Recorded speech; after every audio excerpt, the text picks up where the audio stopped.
Hello friends, welcome back to my channel. Friends देखो आज class में डिस्कशन करवा केमिस्ट्री आउ कि सिलेक्टेड क्वेश्चन जोटा कि आपंकर प्रीवियस पेपर को बेस्ट कर तो वीडियो को आप फास्ट क्लास कंप्लीटली देखिए। वीडियो को लाइक करें सांगे सहित वीडियो को शेयर करेंगे। आज आप चैनल को फर्स्ट टाइम चैनल को सब्सक्राइब करना तो चैनल को ही सब्सक्राइब कर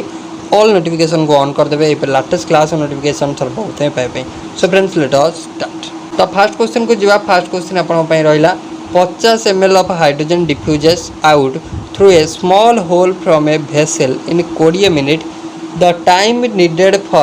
40 ml of oxygen diffuse out this. तो आपन कही 50 ml हाइड्रोजन गोटे माने गोटे छोट कणा देकी गोटे भेसेल 20 मिनट भितर बाहर जाउची। तो पचार केते समय लागिबो सेही भेसेल 40 ml ऑक्सीजन डिफ्यूज होबा। ठीक अछि। Graham's law of diffusion question अच्छी। तो आप फॉर्मूला खाली मन रखिए कौन ना rate of diffusion of hydrogen by rate of diffusion of oxygen is equal to root over of molecular mass of oxygen विभक्त मॉलिक्यूलर मास ऑफ हाइड्रोजन।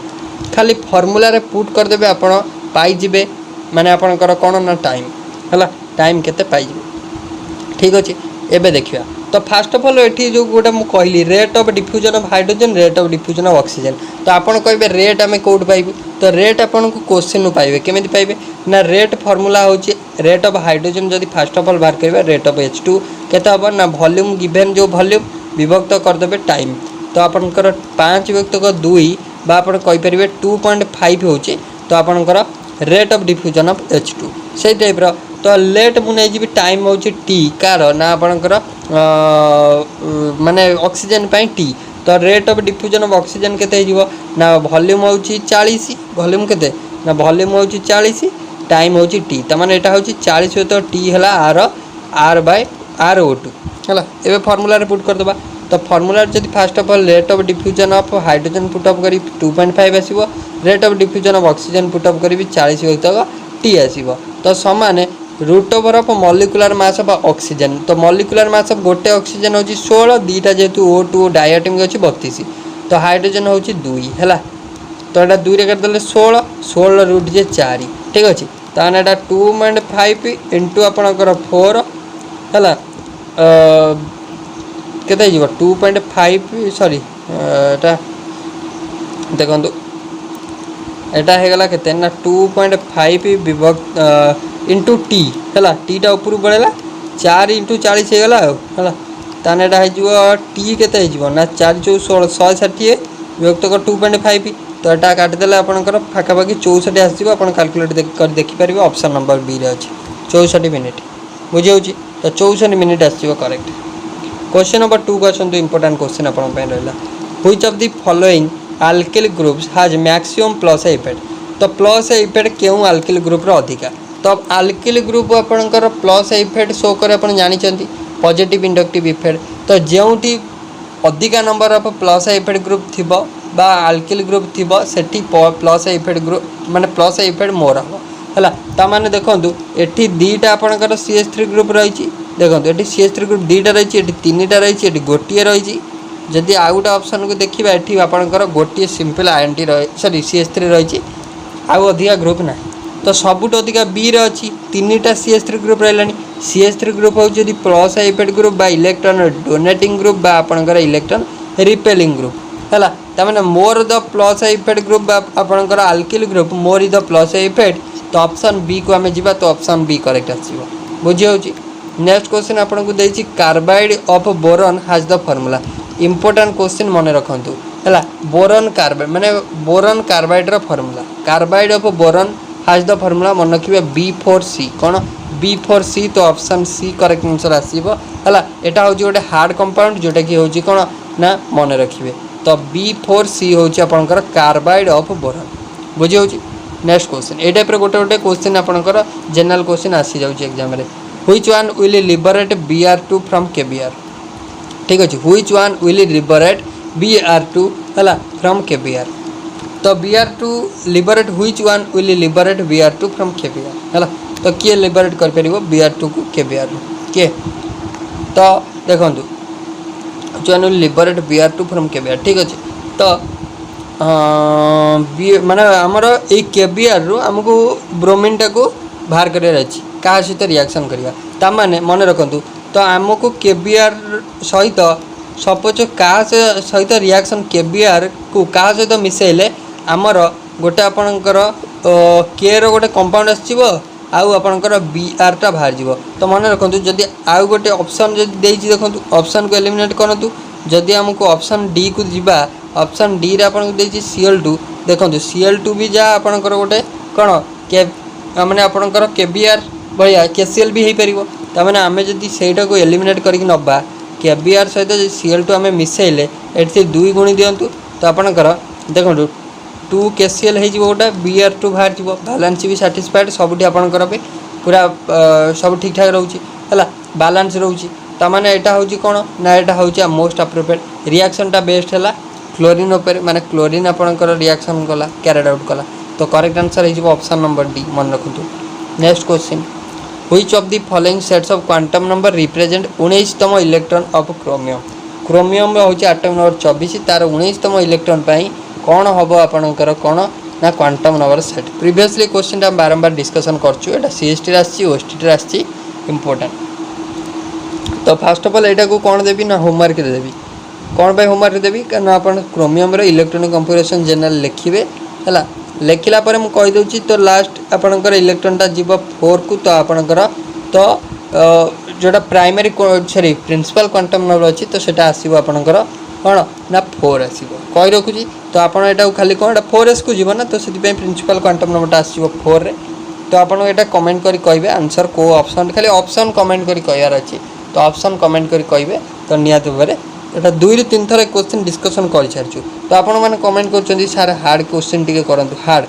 ठीक अच्छे अधिका हार्ड क्वेश्चन कले किसी भी लाभ ना आपण ठीक अच्छे मॉडरेट लेवल क्वेश्चन तो आपंकर एग्जाम आसूँ तो यही टाइप बारंबार क्वेश्चन आसूँ तो यही टाइप क्वेश्चन आपको टी बुलेकी हुए तो पचारि पारे किंतु अधिका हार्ड लेवल क्वेश्चन आपंकर एग्जाम देखो जी थर सीएसटी एग्जाम जिते भी होता तो आपंकर कौन भी लेवल आपंकर एत भी हार्ड नाला ठीक अच्छे नेक्स्ट क्वेश्चन को आसवा नेक्स्ट आपन रहा which of the following sets of quantum number represent highest energy of an atom देखो हाईएस्ट एनर्जी ऑफ एटम आपको कही सब मन रखिए कौन आउ principal n+l value jar n+l value हूँ कौन ना मोर तार आपणकर कौन ना एनर्जी हूँ मोर देखो ये हूँ 3 1 4 3 2 5 4 0 4 देन हूँ ये देखो 3 0 3 तो सबुठ कहार अधिका है ना 5 अधिका है माने बी अधिका है देखु देखु करें ये जो मैग्नेटिक क्वांटम नंबर देती स्पिन क्वांटम नंबर देती एटा खाली कन्फ्यूजन आनिया देती जो मानकर मन नमी कौन कैलकुलेट हम तो से सांगे सांगे एटा को भूल कर पलि आसबे ठीक अच्छे तो यहाँ magnetic quantum number spin quantum number खाली कन्फ्यूजन देती आमर केवल दुईटा सांगे माने आपणकर रिलेशन दरकार तो आम फटाफट कैलकुलेट कर among the following more polar molecule is polar सबुठ किए पोलार सबुठ किए तो मुझे पूर्व क्लास कही तो काली तो आप क्लास ऑफ रहा तो पूर्व क्लास कही जे मोर पोलार क्यारेक्टर कौटी हम ना जो इलेक्ट्रोनेगेटिविटी गैप अधिका हम तो आप जापे देखु देखु तो आपंकर हाइड्रोजन फ्लोराइड अच्छी तो fluorine is the most electronegative element है ताने पोलारिटी ऑर्डर सबुठ HF अधिका हम देन आसो HBr sorry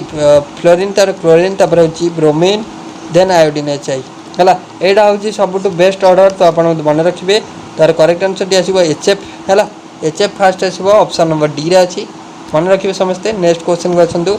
Stephen's reaction name reaction question आसिकी अच्छी मन रखु 25टा सिलेक्टेड नेम रिएक्शन 10टा सिलेक्टेड नेम रिएक्शन 25टार गोटे 25टार पखापाखि 2 ରୁ 3टा क्लास अपलोड अच्छी 10टार भी सही टाइप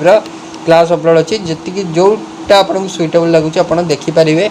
निहाती परीक्षा पूर्व देखिकी जातु आपन को निहाती भाव हेल्पफुल हम है खाली डायरेक्ट क्वेश्चन आपंकर आसो आइदर आपंकर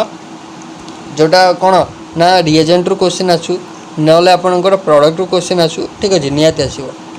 Stephen's reduction converts nitrile into nitrile है RC∠N नाइट्राइल एटा स्टीफेन्स रिडक्शन में कौन होता है रिडक्शन हम क्या प्रेजेंस रे ना SnCl2 है आउ HCl प्रेजेंस रे तो रिडक्शन हेल्ले कौन हम ना CN टा भांग आपंकर देखो R हम CH double bond NH plus आउ गोटे Cl माइनस लगे है तो ये टाइप गोटे एडिशन प्रोडक्ट देन आपंकर वाटर सप्लाई होला परे कौन फॉर्मेशन करिवो ना RCH ओ फॉर्मेशन करिवो RCHO जोटा कि होचे aldehyde option A correct answer आछिबो स्टीफेन रिडक्शन आपनकर नाइट्राइलटा अल्डिहाइड रे कन्वर्ट होता है मन रखिए तो यहाँ कौन ना स्टीफेन रिडक्शन बा Stephen reduction reaction is a partial reduction reaction of RCN बा कहे नाइट्राइल इनटू अल्डिहाइड ये टाइप मन रखिए निहाती भाव में आप मन रखिए स्टीफेन रिडक्शन में रिएजेंट एसेंशियल टू एसीएल पेन से रिएक्शन हम करेस्पोंडिंग नाइट्राइलटा कन्वर्ट हम अल्डिहाइड को है नेक्स्ट देती earthly impurities present in the mineral alcohol है earthy impurities present in the mineral alcohol तो ताको आप जोड़ा इम्प्योरिटी माने आम जाचु गंग को कौन कहू गंग इम्प्योरिटी कहला माने आम गंग कहीदेवा फटाफट है तो गंग रे आम कौन ऐड करूँ है रिमूव करने इम्प्योरिटी को रिमूव करने आम कौन ऐड करूँ से कमेंट बॉक्स में कहे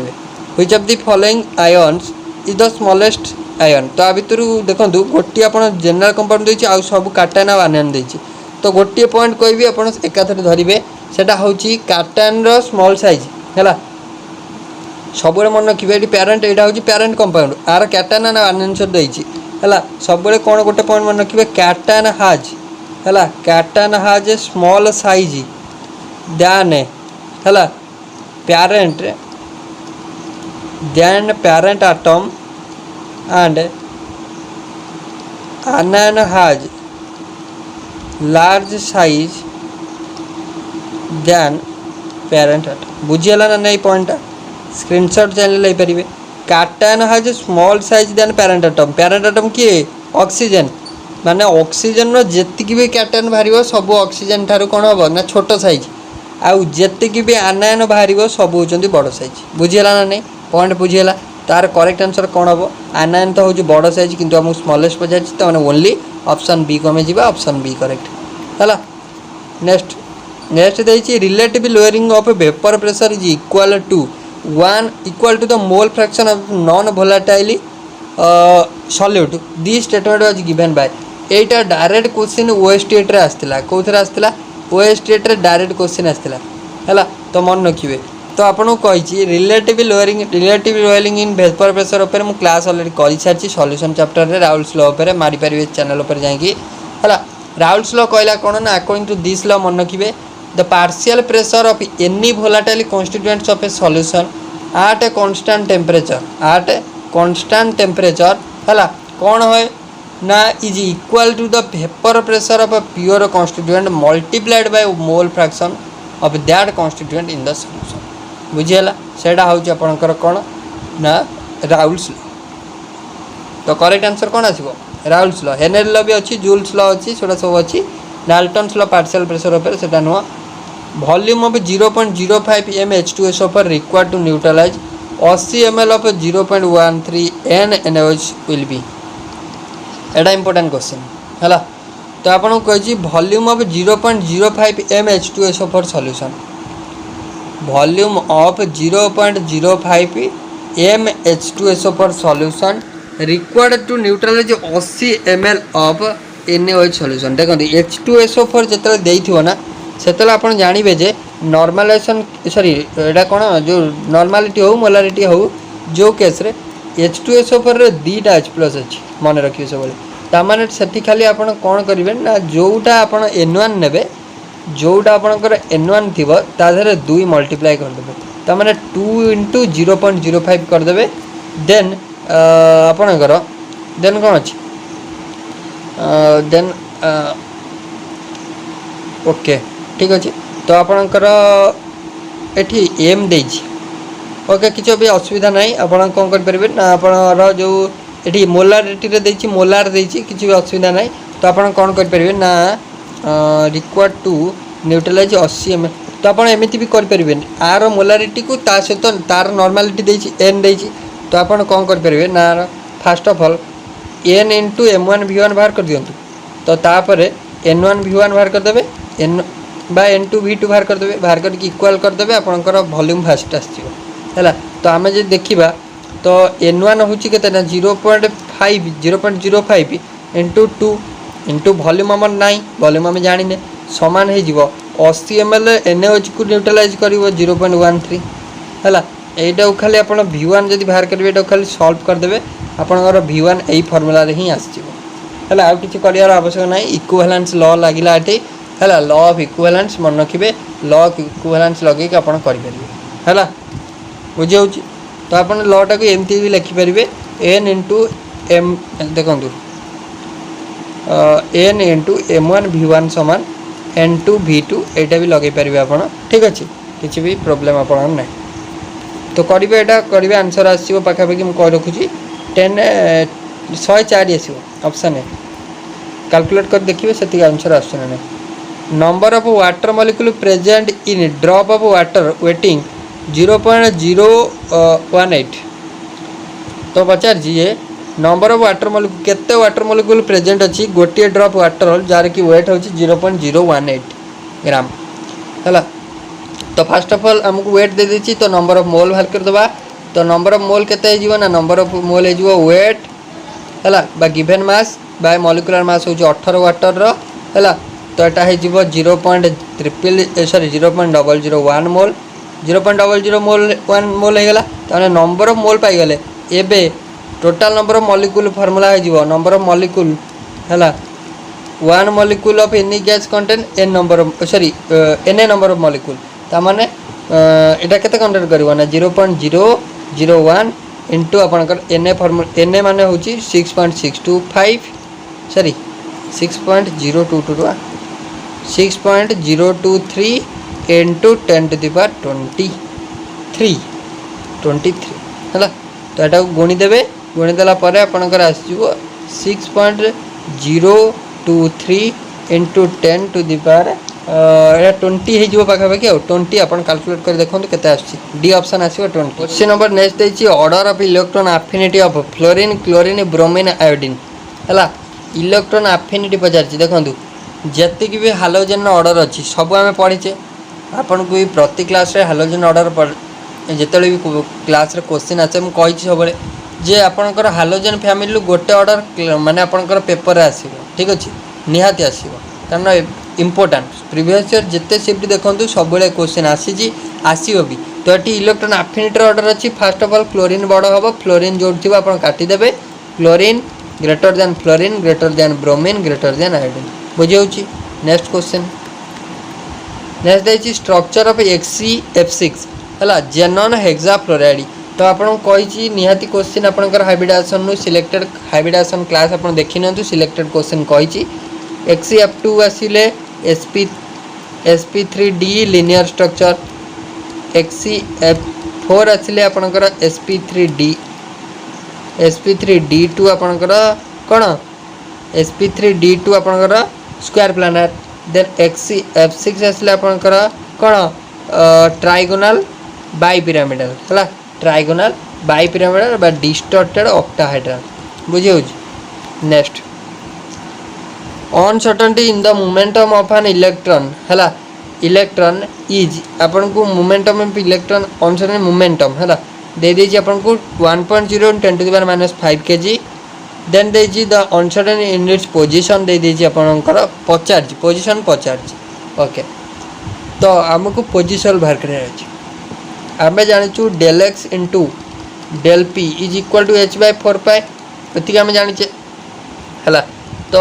आम एठू कौन बाहर करवा ना डेल एक्स बाहर करवा पोजीशन तो डेल एक्स के ना h/4 इंटू आपंकर डेल पी ये हम ना एच फर्मूला हूँ 6.625 × 10 to the power -34 kg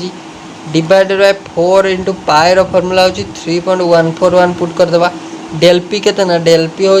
आपन को 1.0 × 10 to the power -5 ये खाली मुझे कही सल्व करेंगे ये टाइप क्वेश्चन को सो दैट आपंकर एग्जाम एक्यूरेसी मेंटेन हो पार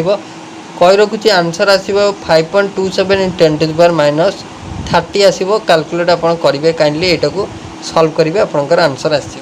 है ना आप कौन आंसर आप कमेंट करेंगे सी ऑप्शन करेक्ट नेक्स्ट देखिए 0.132 ग्राम है 0.132 gram organic compound gave 50 ml of N2 है 50 ml कौन दूसरी ना N2 दूसरी एट NTP है then the normal temperature pressure weight percentage of nitrogen the compound is close to okay तो nitrogen weight percentage पचार है तो आपन को ये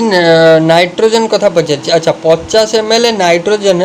जी हूँ के ना आपणकर 0.13 gram of an organic compound रे 50 ml नाइट्रोजन प्रेजेंट अच्छी है। तो आमे कहीपर 1 मोल नाइट्रोजन जी के जदि आम गैसीय स्टेट देखा 1 मोल ऑफ एनी सब्सटेंस हूँ 22.4 लीटर ना नहीं है। 1 मोल ऑफ एनी सब्सटेंस हूँ 22.4 लीटर ताने 22.4 लीटर जी आम कहीपर नाइट्रोजन मॉलिक्यूलर मास हूँ 28 ग्राम 22.4 लीटर जी हूँ 28 ग्राम ताने आम ये देखा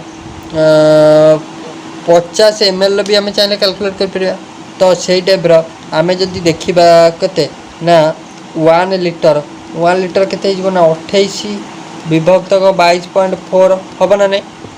एक 1 लीटर हो तो 1 लीटर हो गला। तो देन 50 ml जदि आम देखा के ना 50 ml हेले तो 50 ml माने कौन ना आपणकर यहाँ को आप ओके ठीक अच्छे किसी भी असुविधा नहीं 1 लीटर हूँ आपणकर 1000 ml है। तो आप कहीपर 1000 ml हूँ 28 विभक्त 22.4 1000 ml जदि एतिकी है तो 50 ml केते हम ना आपणकर 28 विभक्त 22.4 इंटू 1000 है इंटू 1000 करदे देन आपणकर 50 यहाँ केते हूँ कैलकुलेट करंतु एटा केते हम ना 28 इंटू आपणकर हूँ केते ना 50 है यहाँ 28 रे 50 गुणिले हूँ 1400 केते हूँ 1400 देन आपणकर देइछि 22.4 गुणन 1000 है। एटा हूँ आपणकर 2240 है 000 कैंसल हो गला 14 हरण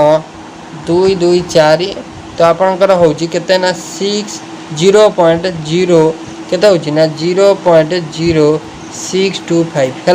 0.0625 हूँ आपणकर कौन ना ग्राम एतिक हूँ आपणकर ग्राम ताने 50 ml कौन नाइट्रोजन अच्छी 0.0625 ग्राम बुझीगला। ताने 50 ml जदि एति ग्राम नाइट्रोजन तो ये परसेंटेज हम बाहर कर परसेंटेज केमी हम ना परसेंटेज नाइट्रोजन हूँ कौन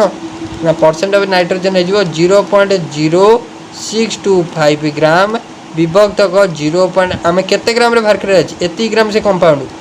132 इंटू आप 100 यहाँ हो पाखापाखि अप्रोक्सीमेटली 48 है 48 पाखापाखि आसो देखूँ सॉरी 47 पाखापाखि आसो 47.34 तो ऑप्शन डी रे अच्छे है कैलकुलेट करेंगे यहाँ अप्रोक्सीमेट जिनसा when electron jump from n equal to 5 रु n इक्वल टू 2 मन रखु जिते बड़े इलेक्ट्रॉन गोटे हायर लेवल लोअर लेवल को जम्प करपणकर एनर्जी लेवल 5 रु एनर्जी लेवल 2 को जम्प कर the spectral line observe in the hydrogen spectrum belong to Balmer series correct answer आसो ऑप्शन आपणकर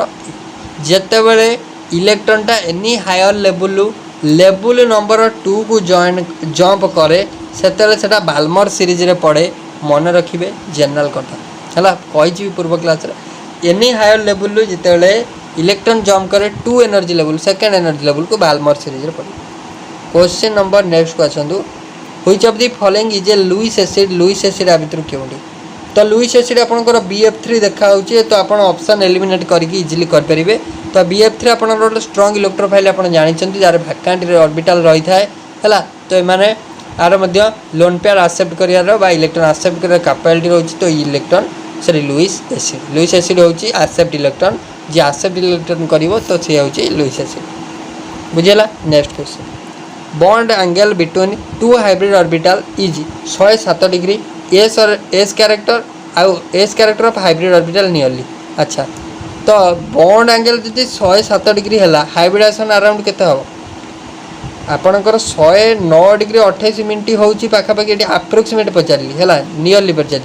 है तो 109 डिग्री 28 मिनट हूँ हाइब्रिडेशन sp3 तमार एटा भी सही sp3 पाखापाखि हम तो एस कैरेक्टर पचारि sp3 रे एज क्यारेक्टर हूँ 25%। तो आप करेंगे 25 को जापर तो ऑप्शन नंबर डी आसो करेक्ट आंसर। अच्छा जदि एज क्यारेक्टर 25 है 75% हूँ पी क्यारेक्टर आपको मन रखिए।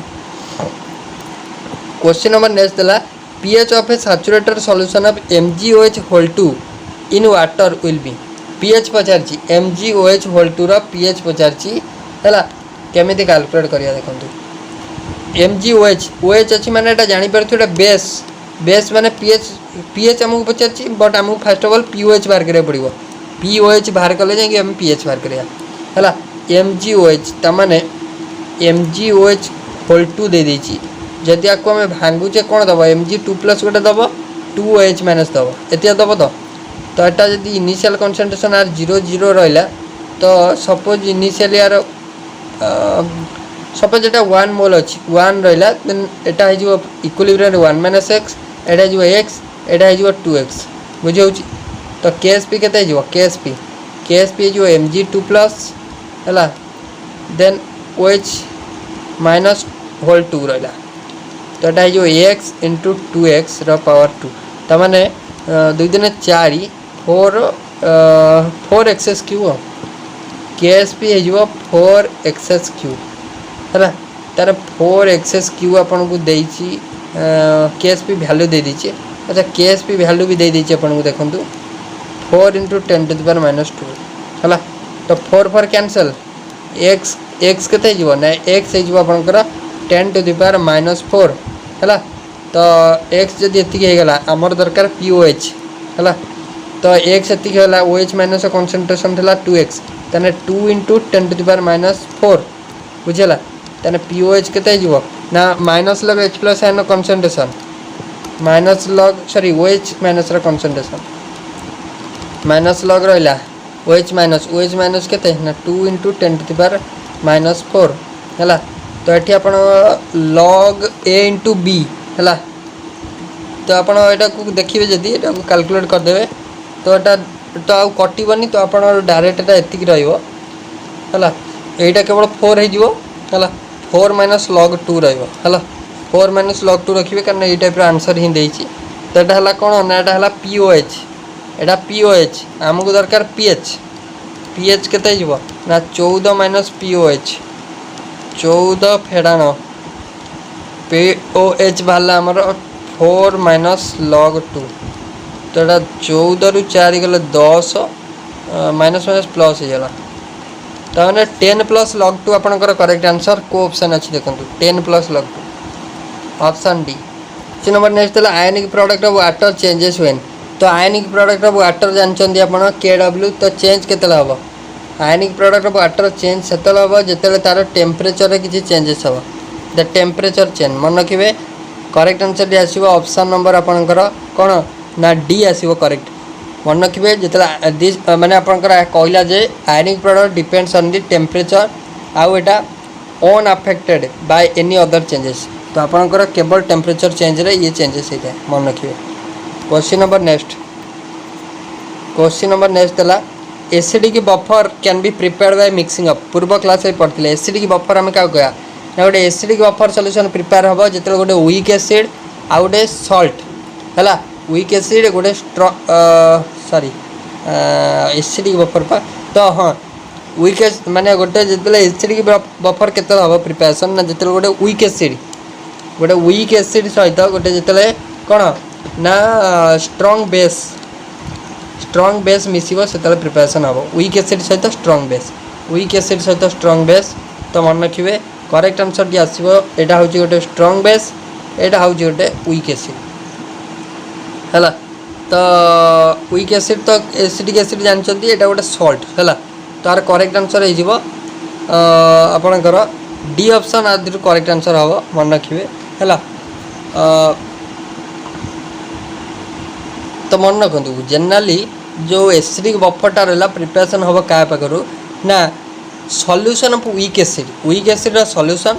प्लस सॉल्ट है plus salt of weak acid and strong base है weak acid and strong base salt सहित रिएक्शन हम जोटा कि सोडियम एसिडेट फॉर्मेशन है तो सहीटा है तार रिएक्शन हो क्या सहित ना एसिडिक एसिड सहित जोटा कि हूँ गोटे वीक एसिड है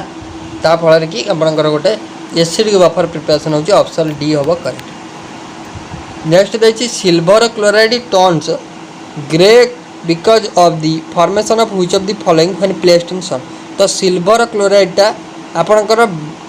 ग्रे कलर हो जदि आम एक्सपोज करदे सनलाइट को है तो सी कौन पाई ना बिकज हूँ सिल्वर सॉरी बिकज हूँ सी कार्बन डाइऑक्साइड संस्पर्श आसो ऑप्शन नंबर आपणकर बी हम करेक्ट है बी आसो correct. KBr on reaction with H2SO4 KBr को आम जब H2SO4 सहित रिएक्शन करवा रेडिश ब्राउन गैस कौन फॉर्मेशन हम केबीआर को जब H2SO4 सहित रिएक्शन करवा तो आप देखूँ केबीआर को जब H2SO4 सहित रिएक्शन करवा KHSO4 first of all then HBr गोटे बाहर देन ये जो HBrटा एटा आपणकर एगेन H2SO4 सहित जब रिएक्शन कला है तो सी इमिडिएटली आपणकर ब्रोमीन गोटे बाहर देन वाटर बाहर देन आपणकर सल्फर डाइऑक्साइड बाहर तो ब्रोमीन आपणकर बाहर गैस आकार ऑप्शन नंबर ए रे अछि है। क्वेश्चन नंबर नेक्स्ट है which statement is correct about HCHO माने फॉर्मिक एसिड सॉरी फॉर्माल्डिहाइड पई क्यों स्टेटमेंट करेक्ट। फॉर्माल्डिहाइड रो हाइब्रिडेशन Sp2 कार्बन एटम रो देन देछि the bond angle of HCH और HCO